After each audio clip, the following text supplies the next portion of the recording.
Olá, meus amigos. Vamos hoje, então, em nosso encontro, falar sobre a administração tributária, tá? Um tema da máxima importância.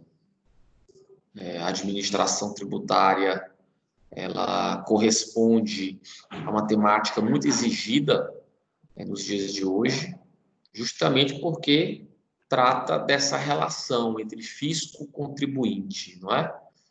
Essa relação entre fisco e contribuinte que é tão conturbada, não é? Tão tensionada, porque como eu já falei muitas vezes para vocês, o contribuinte ele quer pagar cada vez menos e a fazenda pública quer arrecadar cada vez mais. Isso de certa forma é, vai causar atritos.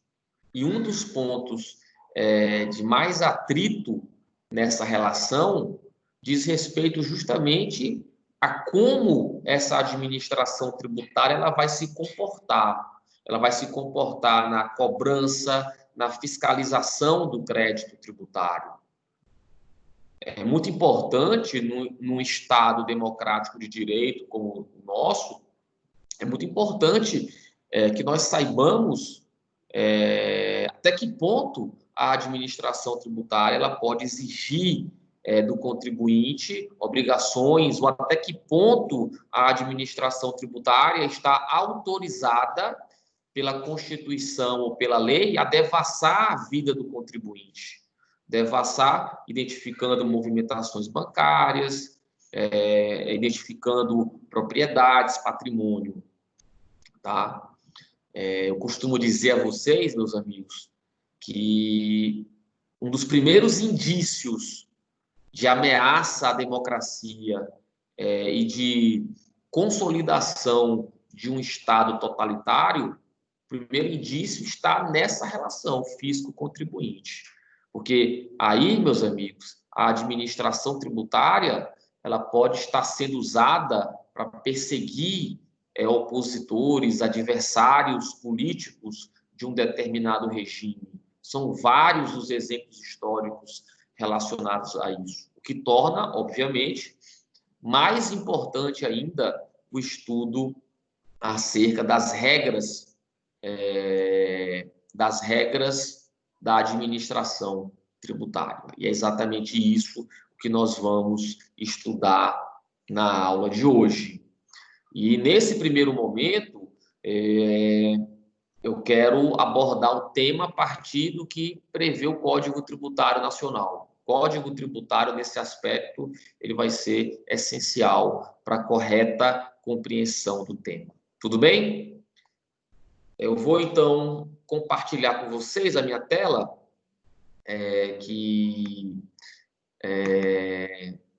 minha tela em que está aqui o Código Tributário Nacional. Tá? Eu estou acessando o CTN pelo site do Planalto, tá? Então, quem quiser também acessar ou acompanhar por aqui, sem problema. Vamos lá, então.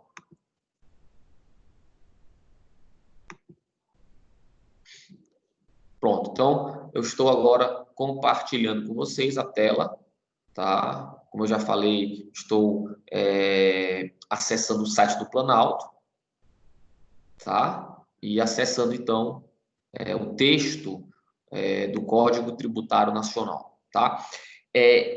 Esse tema, ele consta do título 4 do Código, tá? Então, já é o final do Código, ok? Nós já tratamos sobre obrigação, sobre crédito, sobre sujeito passivo, ativo, responsabilidade. Já tratamos sobre as causas de suspensão, extinção, exclusão do crédito. No nosso último encontro, nós tratamos sobre as garantias, privilégios e preferências do crédito tributário. Só nos resta, então, dentro do que prevê o Código, só nos resta agora tratar sobre administração tributária. E aí esse tema, ele começa pelo artigo 194.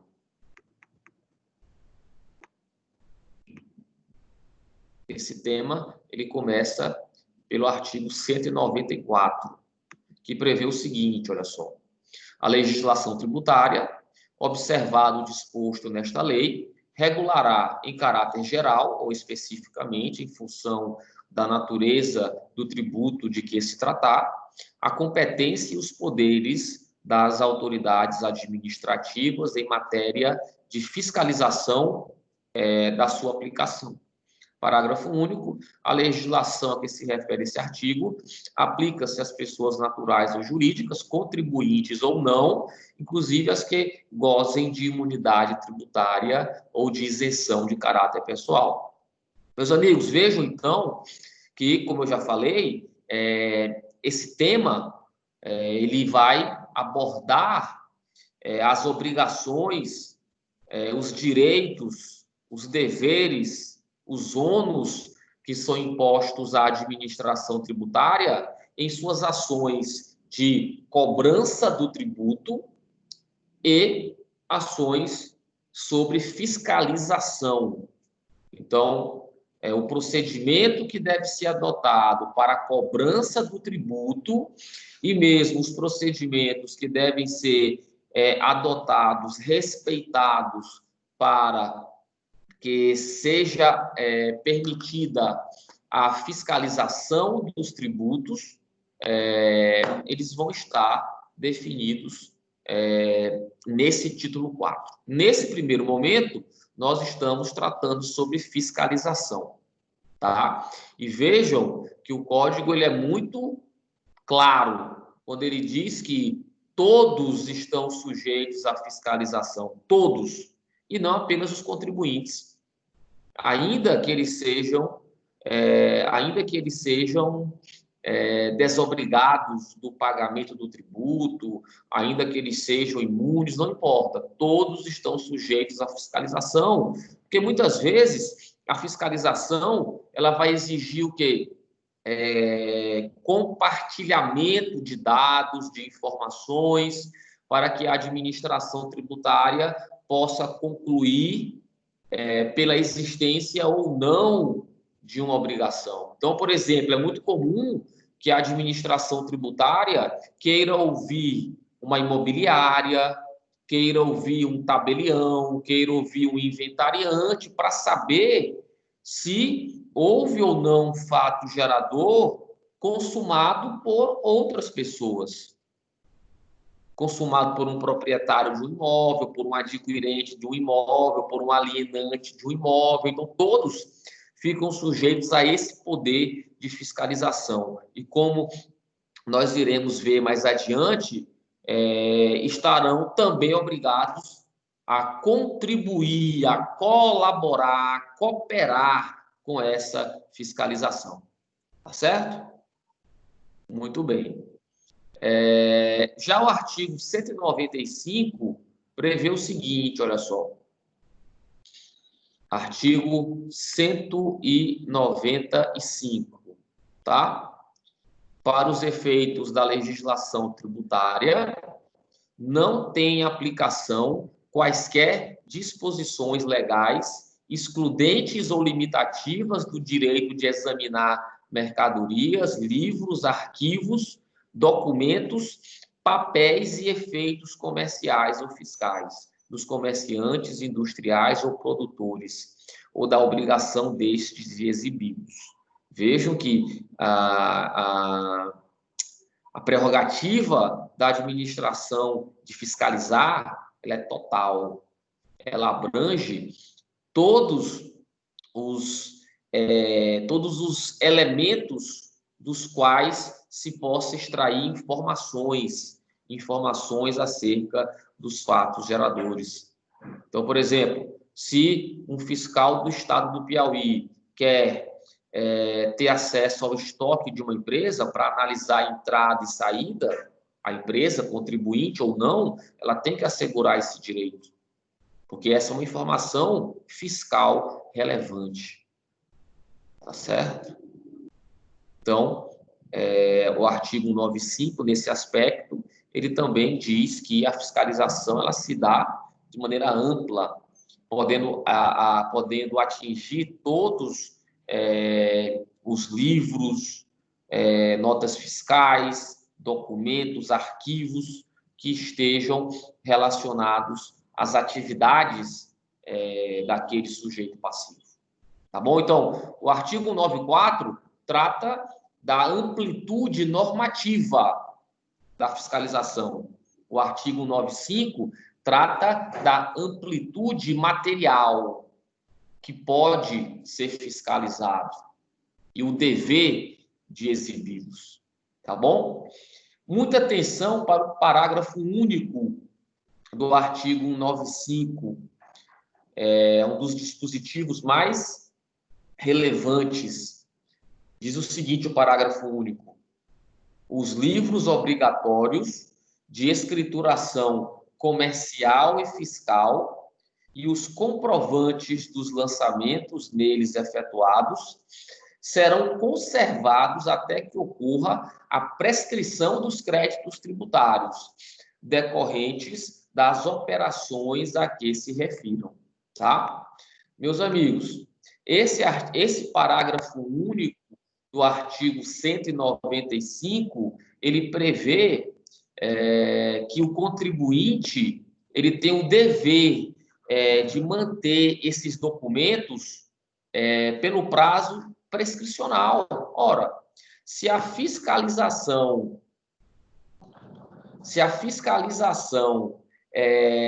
corresponde a uma ação que visa identificar obrigações tributárias, obviamente que enquanto a administração tributária puder cobrar essas obrigações, o contribuinte tem que manter esses documentos. Vocês sabem que prescrição é causa de extinção do crédito tributário, não é isso? Então, o que o Código está estabelecendo é que, enquanto esse crédito não estiver extinto, ele pode ser objeto de fiscalização. E, portanto, acaba que o sujeito passivo ele tem que manter esses documentos. Mas não é só manter os documentos, os livros, as mercadorias, nada disso. É manter a integridade desses arquivos, por exemplo, e dar acesso aos agentes públicos, tá? O prazo de prescrição é de 5 anos, né? Mas não esqueçam que, eventualmente, esses prazos eles podem sofrer suspensão. Então, imaginem o caso de uma suspensão do prazo de prescrição.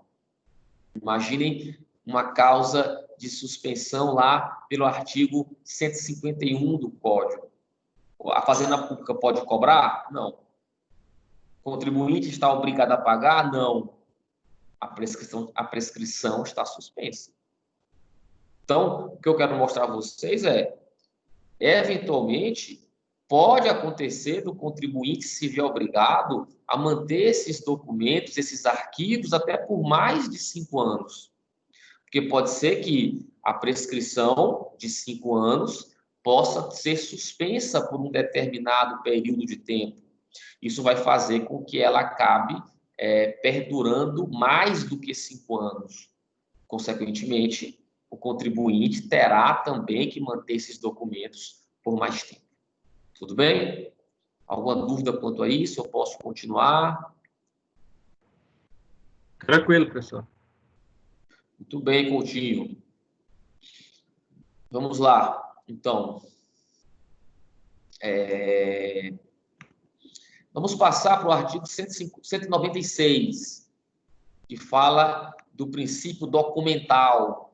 Artigo 96. A autoridade administrativa que proceder ou presidir a quaisquer diligências de fiscalização lavrará os termos necessários para que se documente o início do procedimento na forma da legislação aplicável, que fixará prazo máximo para a conclusão daquelas.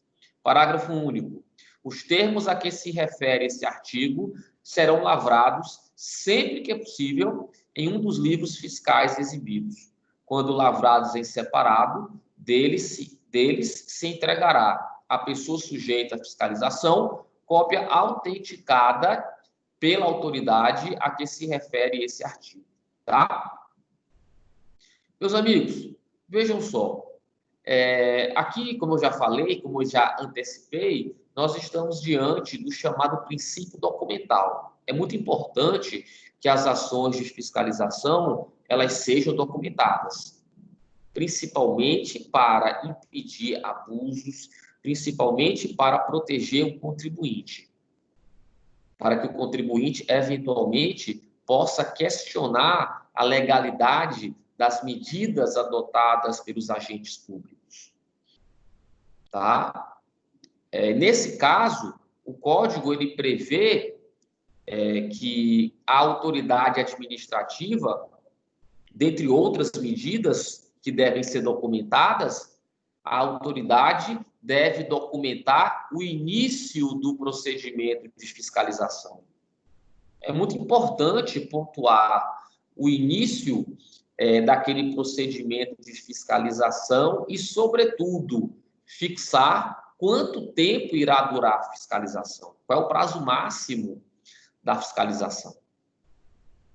Obviamente, meus amigos, que o contribuinte, seja pessoa física ou jurídica, não importa, não podem permanecer sob fiscalização permanente. Isso seria uma medida desarrazoada. Isso violaria inúmeros preceitos constitucionais. Eu poderia citar a dignidade da pessoa humana. E sem falar que um contribuinte, pessoa física ou jurídica, que sofre uma fiscalização permanente, isso é um claro indício de que ele está sendo perseguido. Isso vai dificultar, é óbvio, as ações daquele contribuinte, as ações econômicas, empresariais. Por isso que a lei exige não apenas que seja documentado o início, mas também fixado o fim da fiscalização. É importante que esse estado fiscal, ou melhor, é importante que esses agentes públicos concluam seus serviços dentro daquele período. Tá? Aqui, por exemplo, no âmbito estadual, a lei do estado do Piauí prevê que a fiscalização deve durar até 60 dias, prorrogável por mais 60, não é? 120 dias deve ser tempo mais do que suficiente para identificar alguma infração tributária, não é? E essa prorrogação que eu mencionei para vocês, ela ainda deve ser justificada pela complexidade do trabalho, pelo tempo exíguo para analisar todas as transações realizadas por aquele contribuinte, certo? E esses prazos, eles devem, obviamente, ser informados ao contribuinte. Por isso, a importância da documentação. Eu lembro bem, não sei se vocês se recordam, não sei se vocês também estudaram isso em direito penal, eu acredito que sim, porque nesse tema, ou nesse ponto, o direito tributário ele vai seguindo um pouco o direito penal, mas eu lembro bem de uma decisão do Supremo Tribunal Federal que anulou provas produzidas no inquérito policial que interceptou ligações telefônicas de um investigado por mais de anos. Foram anos em que a autoridade policial interceptou ligações daquele investigado para coletar provas. O que o Supremo Tribunal Federal concluiu? Que aquela era uma investigação desarrazoada, desproporcional. O Estado policial, e aqui se enquadra a fiscalização, não pode tudo. Não pode tudo. Tem que se impor limites. E um desses limites é justamente fixar períodos para que, na atividade tributária, o contribuinte sofra fiscalização e cumpra com as obrigações, por exemplo, de exibir os documentos e demais arquivos, não é, previstos pelo artigo 195, tá bom? Essa fiscalização, meus amigos, só a título de exemplo também, não é? Essa fiscalização, ela, como é que eu posso dizer para vocês? Esse dever do Estado de proceder com a fiscalização do contribuinte é muito importante, porque, é claro, vai se averiguar se as obrigações elas estão ou não sendo cumpridas, não é? Mas não esqueçam que determinar o período da fiscalização é importante, por exemplo, para verificar se o contribuinte tem ou não direito a uma denúncia espontânea. Nós sabemos, vocês já estudaram isso, que enquanto o contribuinte estiver sendo fiscalizado, ele fica impedido de promover uma denúncia espontânea, não é? Então, daí, mais uma vez, a prova da importância da documental para eventualmente proteger direitos dos contribuintes. Tá certo, meus amigos? Muito bem. Vocês têm alguma dúvida? Eu posso seguir adiante? Vamos lá. Vamos passar agora para o artigo 197, tá? Esse artigo eu acho da máxima importância. Prestem atenção, por favor. Artigo 197. Mediante intimação escrita, são obrigados a prestar à autoridade administrativa todas as informações de que disponham com relação aos bens, negócios ou atividades de terceiros. Inciso 1, os tabeliães, escrivães e demais serventuários de ofício. 2, os bancos, casas bancárias, caixas econômicas e demais instituições financeiras. 3, as empresas de administração de bens. 4, os corretores, leiloeiros e despachantes oficiais. 5, os inventariantes. 6, os síndicos, comissários e liquidatários. 7, quaisquer outras entidades ou pessoas que a lei designe em razão de seu cargo, ofício, função, ministério, atividade ou profissão.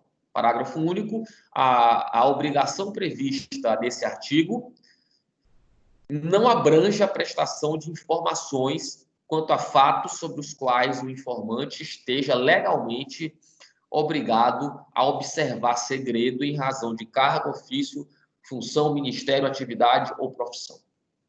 Tá? Nós estudamos no artigo 194, ou melhor, nós estudamos no artigo 194, parágrafo único, nós estudamos que estão sujeitos à fiscalização, portanto, estão sujeitos ao dever de prestar informações todos, não apenas contribuintes, mas também, eventualmente, terceiros, tá?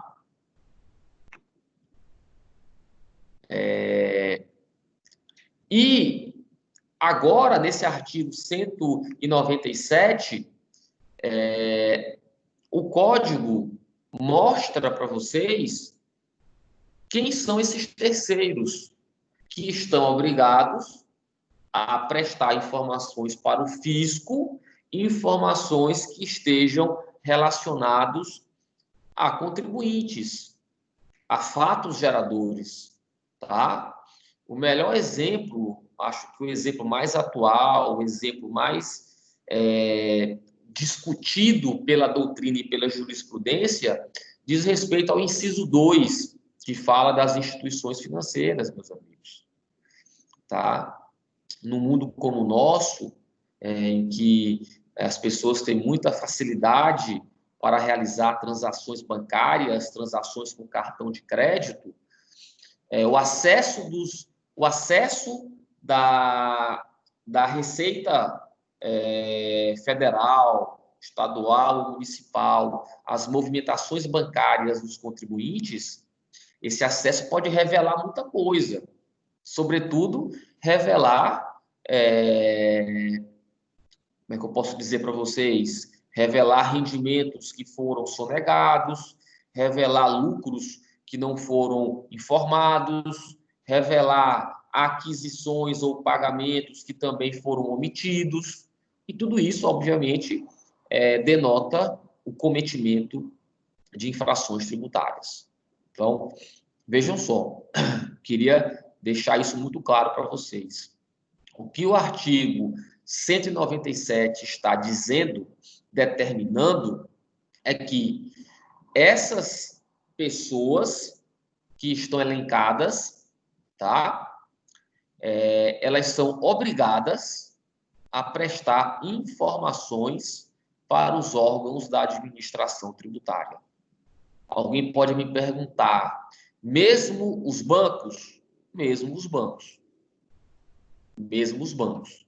O STF já decidiu que as informações solicitadas pela administração tributária aos bancos, ela não depende da autorização judicial, certo? O STF entende que quando a administração tributária requisita informações ao banco sobre a movimentação bancária do Mateus, não há uma quebra de sigilo, que há uma transferência de sigilo, tá? O sigilo sai da instituição financeira e vai para a administração tributária. Mas o banco não pode se negar a prestar essas informações sob a alegação de sigilo bancário. Esse sigilo, ele não poderia ser oposto contra a Fazenda Pública. Tá certo? A mesma coisa eu vou dizer em relação ao tabelião, em relação a corretores de imóveis, tá?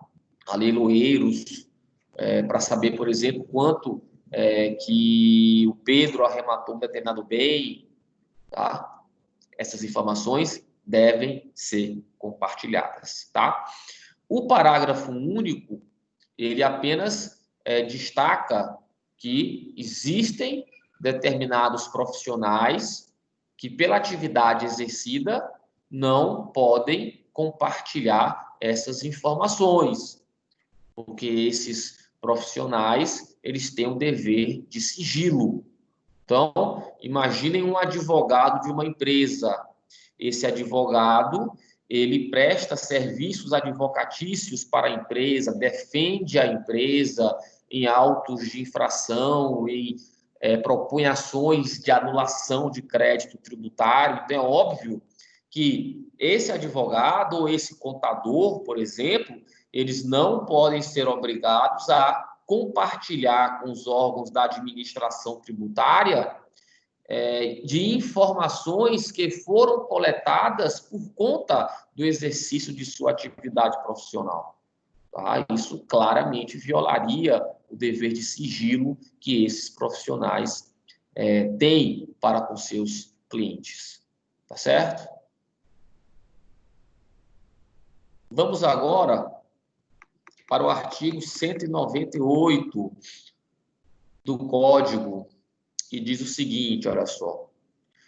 Sem prejuízo do disposto na legislação criminal, é vedada a divulgação por parte da Fazenda Pública ou de seus servidores de informação obtida em razão do ofício sobre a situação econômica ou financeira do sujeito passivo ou de terceiros, e sobre a natureza e o estado de seus negócios ou atividades. Meus amigos, olha só, eu acabei de citar para vocês, eu acabei de mencionar para vocês que os bancos, por exemplo, com base no artigo 972, eles são obrigados a repassar as informações solicitadas pela Receita Federal com relação a um determinado contribuinte. Volto a afirmar, isso seria uma quebra do sigilo bancário? Não. O STF, mais uma vez eu digo a vocês, o STF, ele julgou uma ADI justamente com relação a esse assunto, e ele decidiu, o STF, que não há uma quebra de sigilo bancário quando a administração solicita essas informações, mesmo sem autorização judicial. Porque para o STF, o que há apenas é uma transferência do dever de sigilo, ou seja, continua a existir o sigilo bancário, só que agora esse sigilo ele é um dever imposto tanto à instituição financeira quanto à administração tributária. Portanto, a administração tributária tem o dever de manter esses dados em sigilo, tá? Sob pena, obviamente, tá, de incorrer em crimes. A divulgação dessas informações protegidas sob o manto do sigilo configura crime, ok? E o código está justamente, como é que eu posso dizer, advertindo os agentes públicos para que respeitem esse sigilo, tá certo? Isso é muito importante, gente. Não sei se vocês se recordam, mas acho que há um ano ou 2 anos atrás, não sei se vocês se recordam, mas foi divulgado pela grande imprensa que alguns auditores fiscais da Receita Federal, eles tiveram acesso a movimentações bancárias de ministros do Supremo Tribunal Federal, de parlamentares, de políticos, e, pasmem, algumas dessas informações foram divulgadas, vazadas para a imprensa. Isso é muito grave, porque constitui crime, certo? Esse foi um exemplo do que eu falei para vocês no começo da aula. Nem todos estavam presentes. Eu faço questão de novamente citar. O que ocorreu nesse exemplo que eu acabei de mencionar para vocês foi uma grave lesão, ofensa ao Estado democrático de direito, porque o que se viu foi a utilização da administração tributária para fins políticos de perseguição. É por isso que a lei autoriza o acesso às movimentações bancárias, mas a lei, no caso o código, é bastante incisivo. O sigilo tem que ser preservado. Se não for preservado, existe crime. Tá? Ok, meus amigos? Vamos continuar, então. Eu até coloquei no AVA, depois, se vocês puderem dar uma lida, eu acho importante. Eu coloquei no AVA justamente um artigo sobre esse tema, essa violação cometida por esses auditores fiscais, uma análise sobre a ofensa ao princípio republicano. Muito interessante, o princípio republicano é muito mal estudado pelas universidades de direito, mas ela é essencial, sobretudo aqui para a definição das atribuições da administração tributária, tá bom? Parágrafo 1º do artigo 198 diz o seguinte, olha só: excetuam-se do disposto nesse artigo, além dos casos previstos no artigo 199, os seguintes: inciso 1, requisição de autoridade judiciária no interesse da justiça, obviamente, comentário meu, tá? Obviamente que a autoridade administrativa, se solicitada, ela vai compartilhar, ela deve compartilhar essas informações com a autoridade judiciária, tá bom?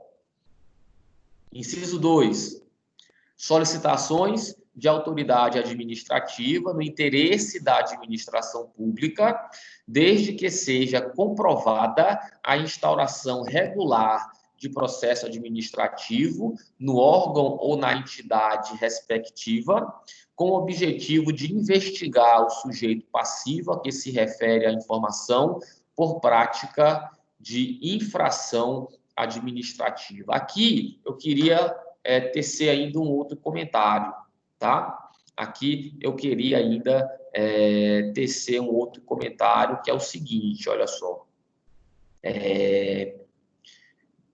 O STF, ele foi analisar uma ADI que questionava a constitucionalidade do compartilhamento dessas informações das instituições financeiras com as autoridades fazendárias, tributárias.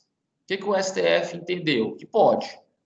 Há transferência de sigilo, como eu já expliquei anteriormente. Mas o STF, ele teve a cautela importante de estabelecer requisitos para que haja esse compartilhamento de informações.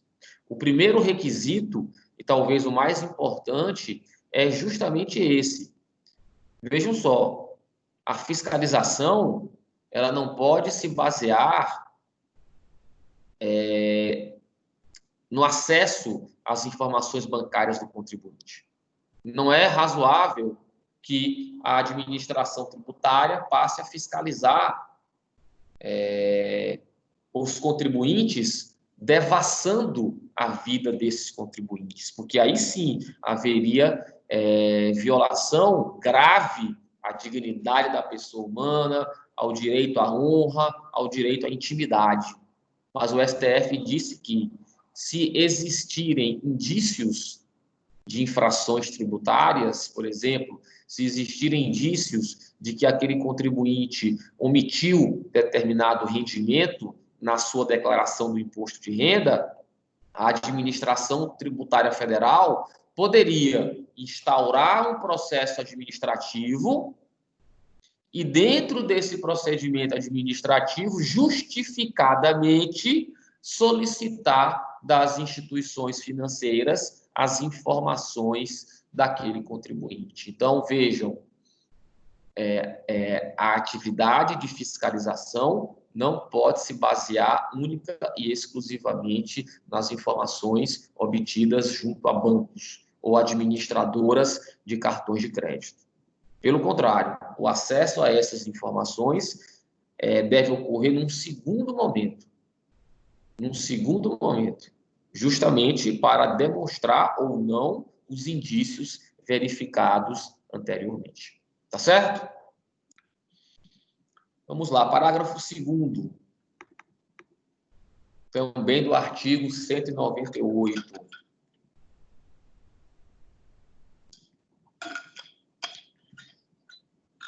O intercâmbio de informação sigilosa no âmbito da administração pública será realizado mediante processo regularmente instaurado e a entrega será feita pessoalmente à autoridade solicitante mediante recibo que formalize a transferência e assegure a preservação do sigilo.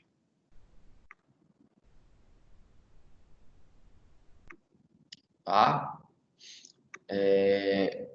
Aqui, meus amigos, o código, desculpem, o código está apenas, mais uma vez, criando uma proteção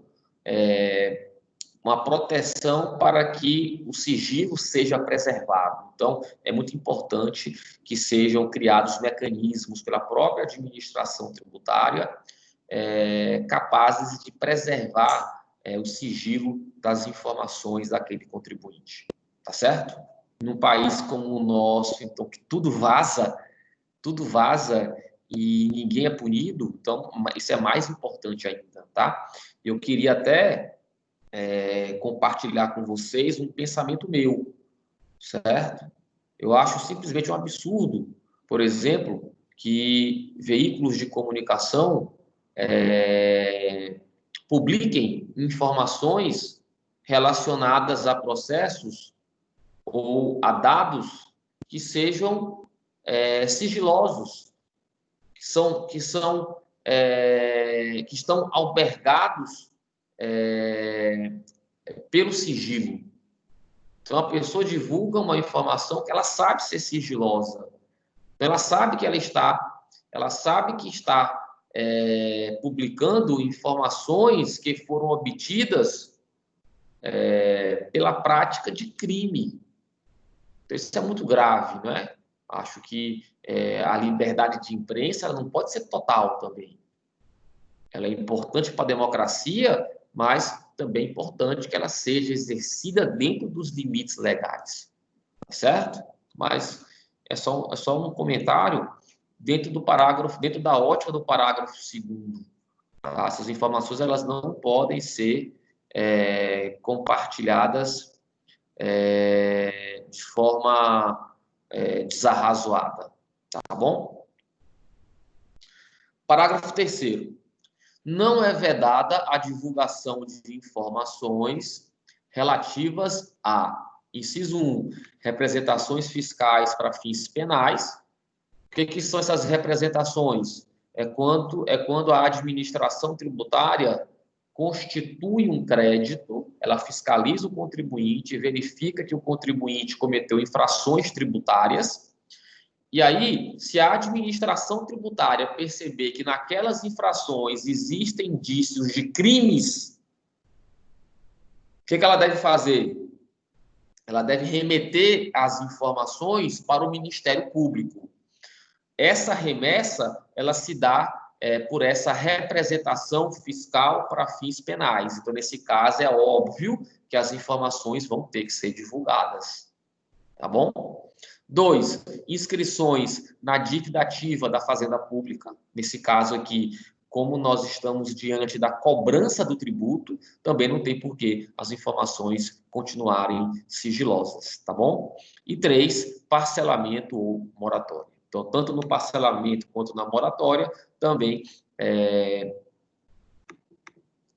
as informações sobre a infração, sobre o débito, podem eventualmente ser divulgadas, tá bom? Vamos falar agora do artigo 199, simples. O artigo 199, ele autoriza que os entes federativos, União, Estados, municípios e o Distrito Federal, eles podem cooperar uns com os outros. Podem cooperar nas ações de fiscalização e nas ações de arrecadação. Óbvio, meus amigos, que existem algumas informações que são obtidas pela União, mas tem mais importância para o Estado. Então, a União pode compartilhar essas informações. Tá certo? Claro que desde que, eventualmente, o sigilo seja respeitado. Tá? E esse artigo 199 também admite a possibilidade do Brasil, não é? Da República Federativa do Brasil, poder também celebrar convênios com estados estrangeiros, também no interesse da arrecadação e da fiscalização tributária. Tá certo? Só para vocês terem uma noção, artigo 199, a Fazenda Pública da União e as dos estados, do Distrito Federal e dos municípios prestar-se-ão mutuamente assistência para a fiscalização dos tributos respectivos e permuta de informações na forma estabelecida em caráter geral ou específico por lei ou convênio. Imaginem o seguinte exemplo. Imaginem que o Matheus Coutinho, ele recebeu uma doação. Uma tia milionária fez uma doação para o Matheus para ele poder pagar a faculdade, não é? Comprar livros, pagar cursos. Então, ela doou para o Matheus R$100.000, certo? Essa renda, essa doação, ela tem que ser declarada no imposto de renda. Mas não esqueçam, por exemplo, que a doação é fato gerador do ITCMD, que aí já é uma competência estadual. Então, com base no artigo 199, a União, por meio de um convênio, a União ela está autorizada a compartilhar essa informação de que o Matheus recebeu uma doação com o Estado do Piauí. Quando o Estado do Piauí receber essa informação, deve manter o sigilo, nos termos do artigo 198. Mas é claro que, com base nessa informação, o Estado do Piauí vai averiguar, investigar para saber se o Matheus pagou ou não o ITCMD. Se não tiver pago, ele vai ser autuado. E aí, então, será cobrado o valor do imposto.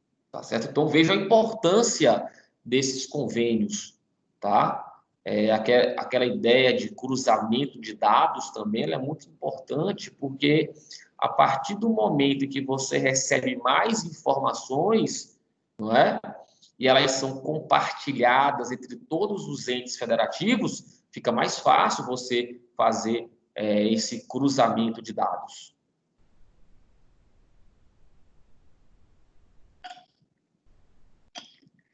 E, por fim, temos aqui o artigo 200 do Código Tributário Nacional, que diz o seguinte: as autoridades administrativas federais poderão requisitar o auxílio da Força Pública Federal, Estadual ou Municipal e, reciprocamente, quando vítimas de embaraço ou desacato no exercício de suas funções ou quando necessário a efetivação de medida prevista na legislação tributária, ainda que não se configure fato definido em lei como crime ou contravenção.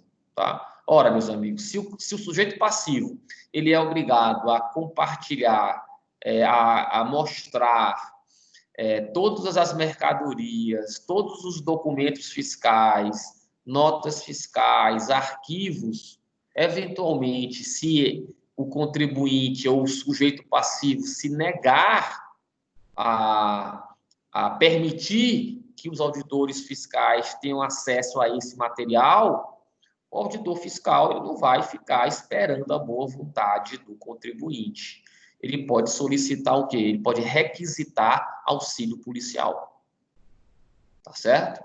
Justamente para que eles possam cumprir com a sua função, até com base no que prevê o artigo 195 do Código Tributário Nacional. Isso, obviamente, que ainda pode configurar crimes, né? Como, por exemplo, o crime de desacato. Tudo bem? Alguma dúvida, meus amigos?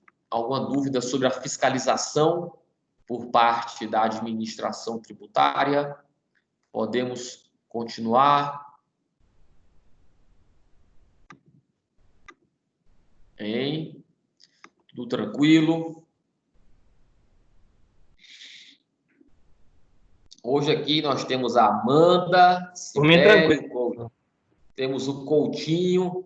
Coutinho, como é que tá aí o Barcelona, rapaz? Vão te mandar embora mesmo do Barcelona?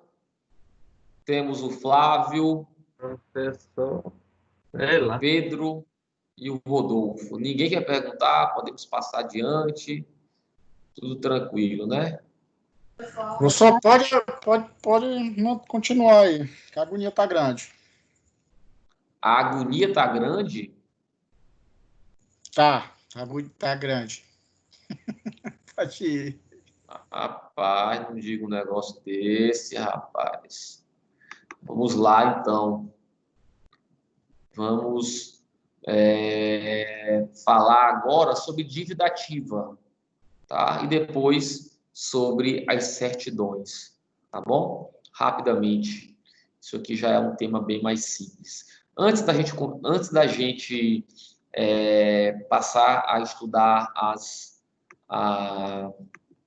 a dívida ativa, só queria informar para vocês que lá no encontro 16 do AVA, eu coloquei 2 aulas gravadas, certo? Não vai dar tempo da gente ver tudo, então eu coloquei 2 aulas gravadas sobre 2 impostos municipais, IPTU e ITBI. Tudo bem? Então, eu queria que vocês dessem uma lida, melhor, uma olhada nessas aulas. Qual encontro, professor? Tá? 16, 16. que é sobre os tributos municipais. Tá bom? Então, por favor. E eu vou ainda gravar uma outra aula, tá? E aí eu disponibilizo para vocês e aí nós encerramos nossa aula ou nossa matéria, sendo que teremos prova, não é? Já na próxima aula, tá bom? Vamos lá.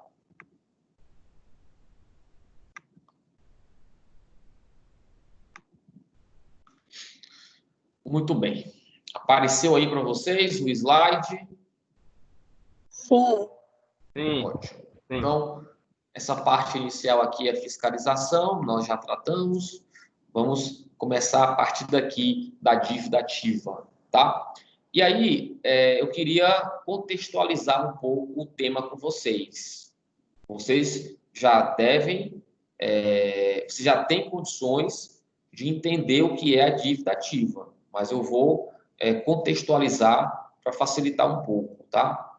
Nós estudamos que, efetuado o lançamento do crédito tributário e notificado o sujeito passivo, tem que haver o pagamento, né?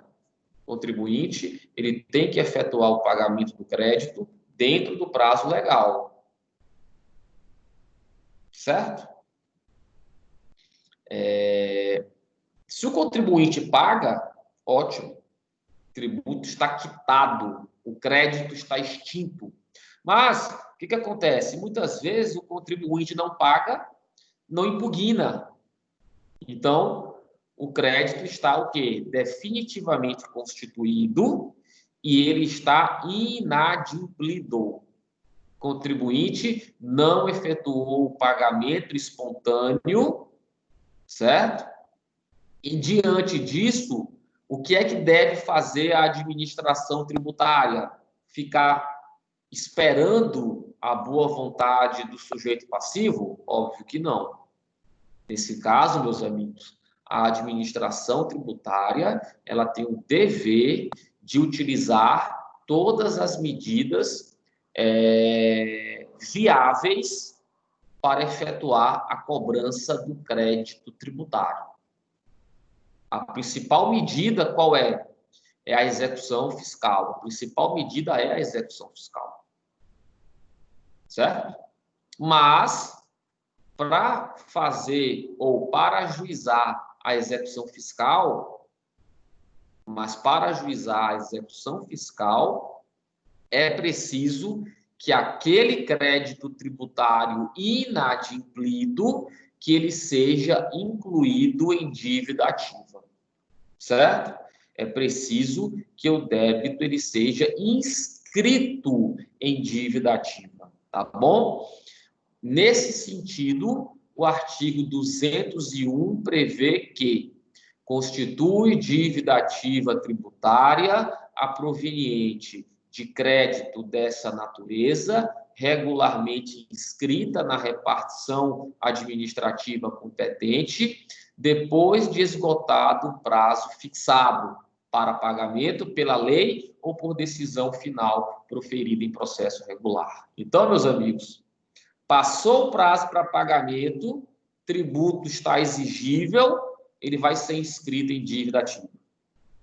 E a inscrição em dívida ativa, ela deve observar os requisitos do artigo 202, tá? É muito importante que a inscrição desse débito, que seja respeitado esses requisitos estabelecidos pelo artigo 202, sob pena de nulidade, da inscrição em dívida ativa nos termos do artigo 203 do Código Tributário Nacional, tá? Que eu vou ler para vocês, eu acho importante ler esse artigo.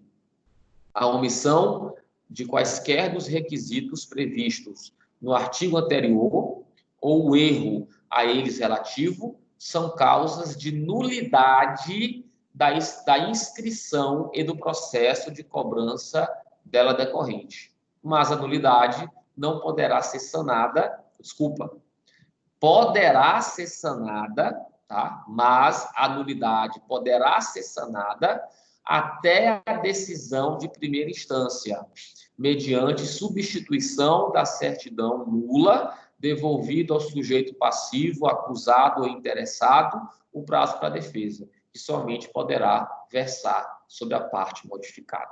Então, vejam mais uma vez a importância de que a inscrição respeite os requisitos definidos pelo artigo 202.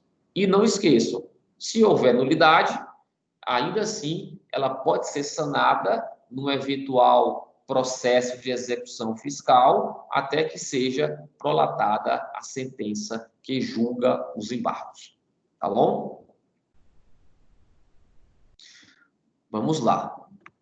Então, realizado o lançamento,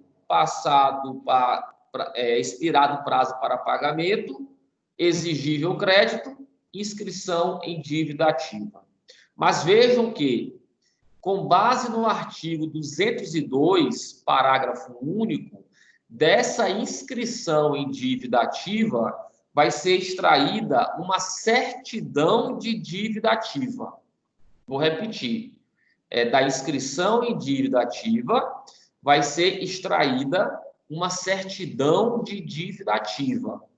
Essa certidão, ela vai conter as principais informações do débito, certo? Ela vai conter as principais informações do débito. E essa certidão, ela é especialmente importante porque essa certidão, meus amigos, ela corresponde ao título executivo extrajudicial. É essa certidão de dívida ativa que autoriza a administração tributária a propor a execução fiscal ou mesmo a apresentar para protesto o título, o tributo que não foi pago. Então, temos a inscrição. Dessa inscrição, eu vou extrair uma certidão de dívida ativa. E essa certidão de dívida ativa, obviamente, essa certidão de dívida ativa, ela goza de quê? De presunção de liquidez e certeza. Certo?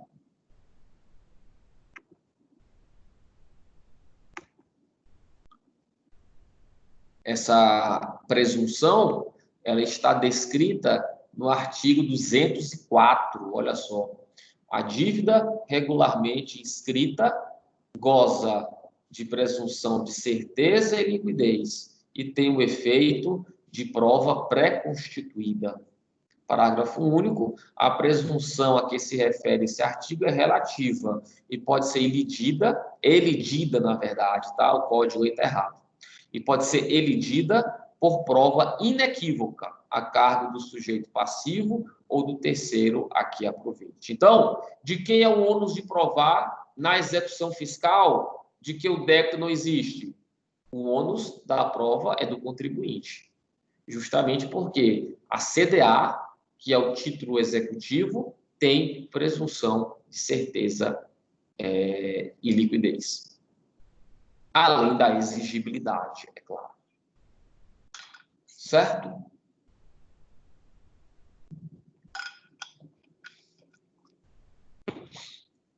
Vamos lá. E para finalizarmos, aqui tem algumas questões que seria bom que vocês tentassem responder. Diga lá, Matheus. Faltou um itemzinho, não, do outro slide? A súmula. Aqui? Não, um na frente. Não, passa aí, professor. Essa súmula aí você não falou, não. Não, essa súmula... Não falei.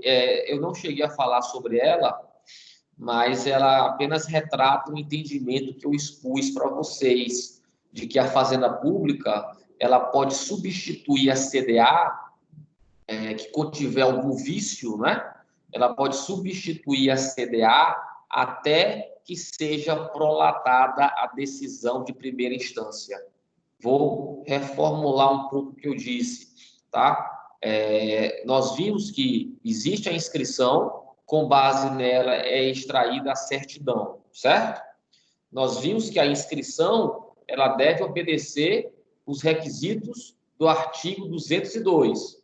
E, diante disso, nós concluímos que se esses requisitos não forem observados, qual é a consequência disso? A nulidade da inscrição e, por consequência, a nulidade também da certidão de dívida ativa.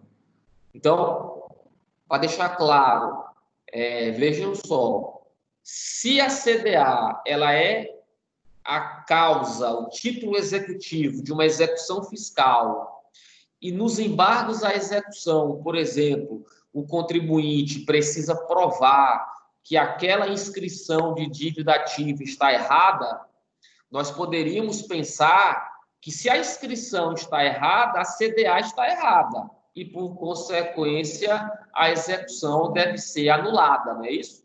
Mas aí é onde entra o artigo 203 e a súmula 392, porque embora a certidão seja anulável, mas o vício que ela contém pode ser sanado, corrigido, até que seja prolatada a decisão de primeira instância.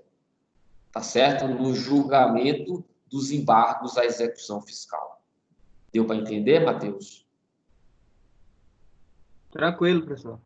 Entendeu mesmo ou só está dizendo para não discordar? Não, entendi. Era, você já tinha falado antes, é porque eu não tinha lido ela, só tinha lido o número 392. Pronto. E aí, só um aspecto, e por isso que eu acho que sua pergunta foi importante, o que como é que essa súmula ela costuma ser cobrada em provas? Ela costuma ser cobrada, ó, na sua parte final, porque ela diz o seguinte, olha, na parte final, se a inscrição se deu em face do devedor errado, tá equivocado, sim. Vou repetir, ficou meio confuso, falei muito errado, né? O que eu quero dizer é o seguinte, olha só. Se a inscrição do débito for realizada em face de devedor errado, que não é devedor, a súmula está dizendo, nesse caso, que esse vício é insanável. Portanto, durante a execução fiscal, a administração tributária não pode querer corrigir o sujeito passivo.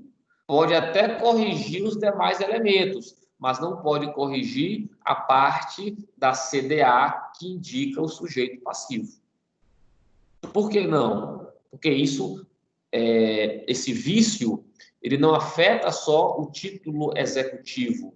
Não sei se vocês concordam comigo, mas se a parte exequente ajuizou a ação errada contra alguém que não é devedor, essa ação ela deve ser extinta por ilegitimidade do réu, no caso do executado.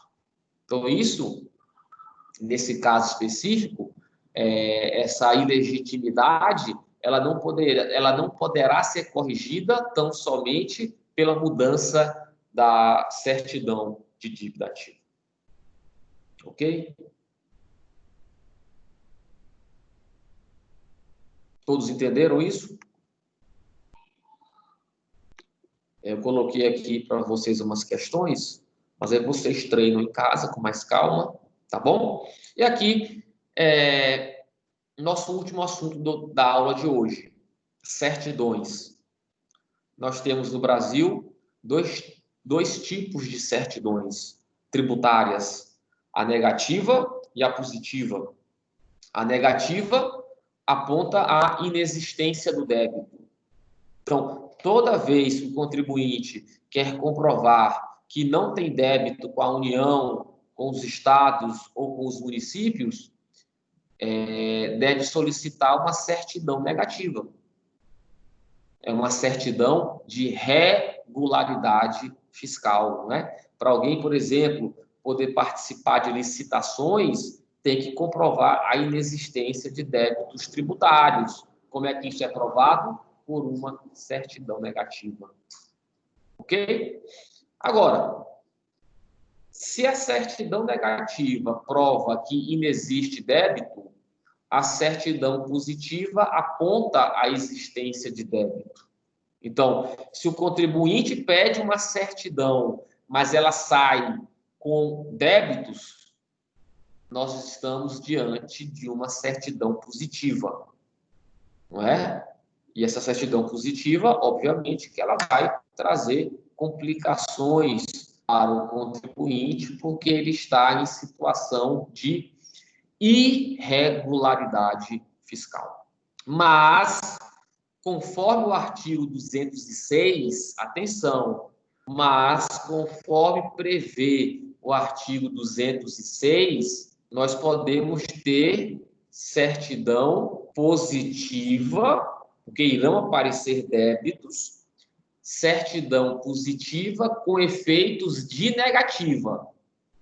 Então, essa certidão, embora ela identifique débitos, mas ela produz para o contribuinte os mesmos efeitos de uma certidão negativa. E isso eu posso concluir pela leitura do artigo 206, que prevê o seguinte, olha só. Tem os mesmos efeitos previstos no artigo anterior, a certidão de que conste a existência de créditos não vencidos em curso de cobrança executiva em que tenha sido efetivada a penhora ou cuja exigibilidade esteja suspensa. Por que aí, meus amigos, o contribuinte consegue que essa certidão positiva ela tenha os mesmos efeitos da negativa? Vejam só, créditos não vencidos não são exigíveis, certo? O crédito existe, mas ele não pode ser cobrado. Então, é uma certidão positiva, mas com efeitos de negativa. A outra situação, o débito está vencido. Ele já está até sendo cobrado, mas já existe a penhora na execução. O que é a penhora numa ação de execução? Aquele débito está garantido. Se o contribuinte perder os seus embargos, está garantido que aquele débito será pago. Então, se já há uma garantia de pagamento, é claro que não haverá inadimplência, não haverá risco de inadimplência. Por isso, uma certidão positiva com efeitos de negativa. E, por último, nós já tratamos no artigo 151 do Código de causas que suspendem a exigibilidade do crédito. Então, se o crédito está com a exigibilidade suspensa, obviamente que ele não pode ser cobrado e o contribuinte também se encontra numa situação de regularidade fiscal. Tá certo? Então, nessas três situações, nós vamos aplicar o artigo 206 e o contribuinte terá direito a uma certidão positiva com efeitos de negativo. Tá certo, meus queridos alunos? Alguma dúvida? Eu não. Tudo Coutinho, tranquilo. coisa boa. Nós estamos aqui já quase encerrando, né, o semestre. Que dia que nós iremos comer aquele churrasco lá aí em Campo Maior? Já tem a data definida já? Realmente, Professor, define nada não. Ainda não? Pós-pandemia. Pós-pandemia, como é que está aí o boletim de Covid em Campo Maior? Rapaz, professor, ontem eu acho que tinha, deixa eu ver aqui, 210 casos em Campo Maior. Metrópole, rapaz, 210 casos. Boletim de ontem, dia 8. 218 confirmados, 5 óbitos. 5 óbitos, é mesmo, ô, tristeza. Rapaz, a pena. E domingo agora eu estava no aniversário lá num dos bairros no bairro mais contaminado da cidade, que era na periferia, descendo aqui a rua da minha casa. Aniversário de um amigo lá. Rapaz, e o isolamento social, quer dizer, para vir para a aula tu não quer, agora para ir para a festa tu vai. Morar em outra cidade é dureza. É caro e demorado. Tá certo. Meus amigos, vamos encerrar por aqui, tá bom? Cumprimos mais uma vez a nossa meta, tá? Espero que vocês tenham compreendido o assunto. Qualquer dúvida, estou à disposição, tá, de vocês. Nossa prova, como eu já falei, será na semana que vem, então, por favor, todos compareçam no horário, 18 horas. Tá certo? Então, é basicamente isso. Oi? Como é que vai ser a prova? Não sei ainda. Já vou pensar. Tá Professor, bom? eu Mas aí faltei. qualquer coisa eu posso passar pelo WhatsApp, se for preciso alguma instrução, viu? Professor, Oi. eu cheguei atrasado e eu não peguei as orientações da sua prova. Não, mas eu não passei, mas eu não passei nenhuma orientação ainda não. Será só mesmo na terça que vem. E o Tá senhor certo? deu. Quais são os assuntos que o senhor vai cobrar, professor? Não, os assuntos depois da primeira avaliação até hoje. Certo? Salvo engano, na primeira avaliação, salvo engano, caiu até a unidade 3, não foi? Unidade 3. Então, de lá para cá cai tudo. Aí vocês, até, eu queria que vocês prestassem atenção para o seguinte fato, tá? Nós vimos todo o assunto praticamente. Está faltando só as ações fiscais. O resto nós já estudamos.